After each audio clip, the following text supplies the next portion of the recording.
Hey there, guys and gals of YouTube world. It is Sunday, October 24th in the year 2021. Hopefully this finds you doing well. And don't forget, click the the thumb up to like the video.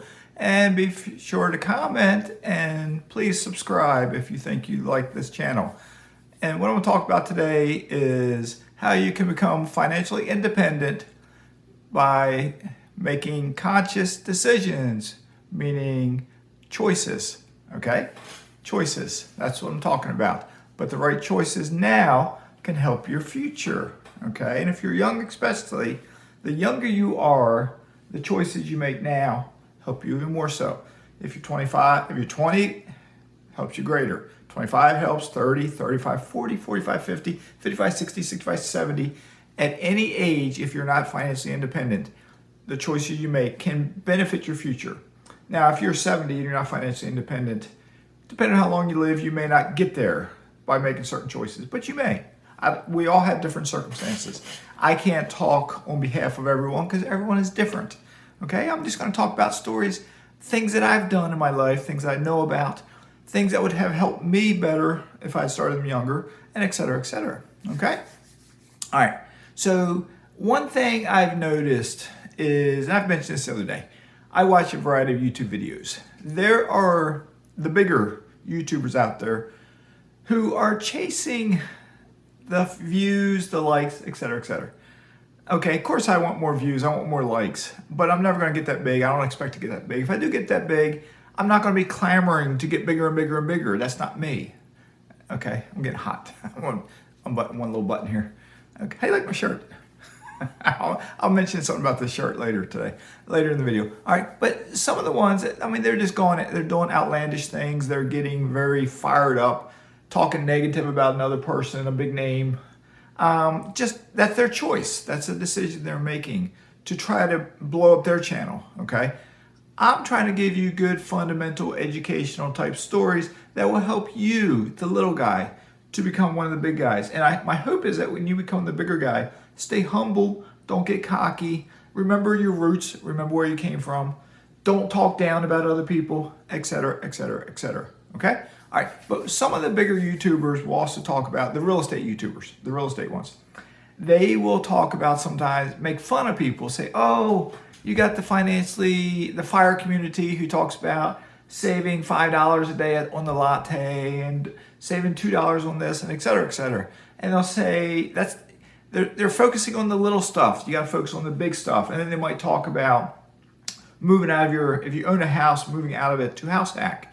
If you're renting, buying a duplex or triplex to house hack, because then you make a bigger difference because now you're saving on paying your monthly rent or your monthly mortgage. And it can be thousands of dollars a month, so it makes a big difference.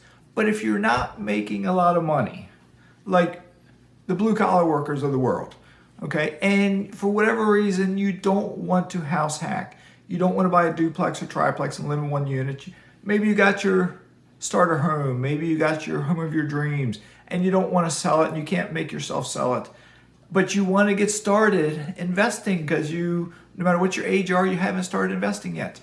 All right, some examples. I'm gonna start small and I'm gonna get bigger. I think, yeah, I'm gonna get bigger. Just if you're the type of person that gets a latte every day going to work, yes, the big real estate gurus make fun of people trying to save this money, but if you stop, I used to drink coffee at Starbucks. I would get a free cup every day when I worked as a cop. They would give me a free cup of coffee. Occasionally they would ring it up and I'd pay it. And it was like $2.20. I would get like soy milk in it or almond milk in it. And they would charge for that soy or almond milk. But it'd be like $2.20, $2.25, $2.30, $2.40. It all depends on where it was at and et cetera, et cetera. Okay, but I'd be behind people in line who would be getting drinks costing $5, $6, $7, $8. I'm scratching my back. A drink. And I'm like, whoa. And I'd see these people over and over and over in the store because I was there every day about the same time. So were they. Okay, but if someone was spending $5, just $5 once a day on their way to work, on the way home from work, at their lunch break, whatever, $5, 5 days a week, 52 weeks a year, that works out to $1,300. Okay, $1,300. $1,300 is not going to buy you a rental house, but $1,300 is going to get you started to save for that down payment And my guess is if you save $1,300, you can save a little bit more. Back to mud water today. Okay, so that's just a start. Other things, since I'm talking about eating lattes, eating out. I have known a variety of people over the years. Navy, police work, being retired, YMCA, where I worked part-time.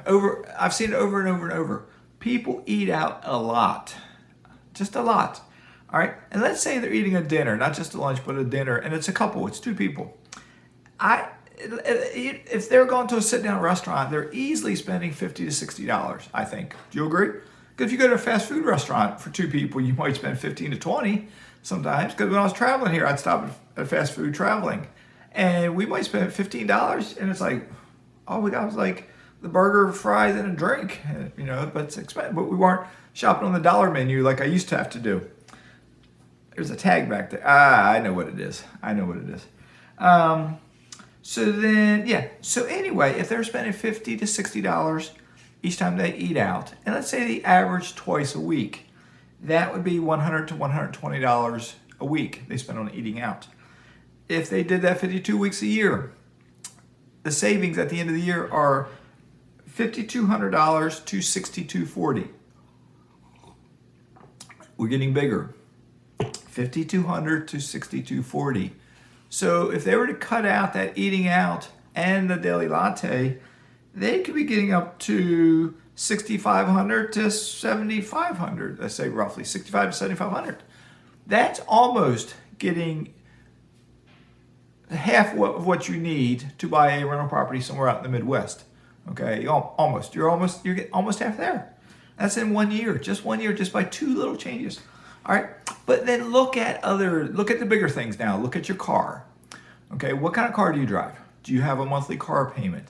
Can you buy a car cheaper? If you're buying a new car, the average price of a car, I forget the dollar figure now, but it's $30-some thousand. I think that's average, or it's not median, it's average, I think. The cheap cars are over 20 grand. There might be something that's below that, but if you buy a used car, depends on what used car prices are up now, okay? But normally if you get something 2 to 3 years old, you're getting a quality vehicle at a lower price than sticker price, so you're saving something on it. Because if you work, you need to have a car unless you can Uber, walk, ride a bike, something like that. But can you reduce your car expenses? If you buy a new car, I've known a lot of people who have had monthly car payments over $500 a month. Over $500 a month, okay? We have one car payment right now, and it's like $220, $230. I always pay extra because I'm paying it off faster, but $240 maybe, I forget, somewhere in there. I pay over $300, and so I want to go and pay an extra, and I got 1.9% interest rate on it. But there are folks paying $500, $600 a month on their car payment, and it's a lot of money. It's a lot of money. You can buy something cheaper. You can save up a down payment to put down on it and get a cheaper car payment, but that's just a lot of money. All right.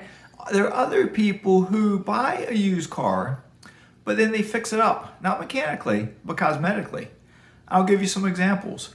And young people do this. Okay, I see it all over. I've seen it in different states. I see it down here. I've seen it in Virginia. I've seen it driving back and forth. They'll tint their windows. They'll put, spoilers on it, or they'll lower it down, or they don't raise them up anymore. They'll get fancy wheels. But they can spend hundreds and hundreds, thousands of dollars cosmetically to fix their car up. Okay, a car is a depreciating asset. Okay, it goes down in value. So when you spend money to fix it up, it's going to go down in value. Okay, so if you want to get on the path to financial independence, if you don't spend that money, that's more money you have. All right, other things to look at. Do you have a monthly cable bill? What are you paying? You can get Netflix for, $12, $13 a month. You can get Hulu. You can stream stuff for free. If you subscribe to Amazon Prime, you can watch Amazon Prime videos for free. You get some live sports with Amazon. You get a weekly football game, I think, with Amazon, because I watched a football game the other day. Cell phone. How much are you paying for your cell phone? There are cheaper cell phones out there. $20 a month, $30 a month. Are you paying more than that? You can reduce it. All right, clothing that you wear. And that's one thing, the shirt, I realized something in the back. I just bought this shirt the other day. earlier this week I wore a shirt. It was colorful. It was white, had stuff on it, colorful. That shirt and this shirt, $3 a piece. $3. Got them in the thrift store. I washed them when I got them home, but $3. So $6 for 2 shirts, and they're in good shape. This one's silk, so it says, okay? But $3, it's not too bad. All right, but thrift stores, if you got to buy stuff, go to the thrift store. You might find a coffee pot for $5 that costs you $25 new. Don't buy stuff you don't need, but if you can get it for a cheaper price, okay? But it's the choices you make. I dare say the majority of people can save several $1,000s a year just on making a few simple adjustments to their spending. And that's for low income folks. Okay, that's not people making 6 figures a year. That's low income folks. Because I'm not making my channel for the wealthy people out there to teach them. They should already know. I'm making my channel for you, the guy who's a blue collar worker who's not making a lot of money. All right, because we need, us little guys, we need to, there's something called the dumbing down of America. With the school system, it's being dumbed down. We're teaching to the lowest common denominator. Financially, we got the dumbing down of America. You got the rich getting richer and everyone else getting farther down. We got to raise up financially, not by taking the money from the rich, but learning how to invest so we can better approach them, okay? You got it? But it all comes down to choices that you make, all right? Choices. Okay, this is getting long enough. It's over 11.5 minutes now, so I will sign off. I'm gonna take my kayak out later today. And if I go out by myself, I may make a video. If I go out with the missus, I may not make a video. So we shall see. All right, y'all take care. Stay safe. Mazske is signing out.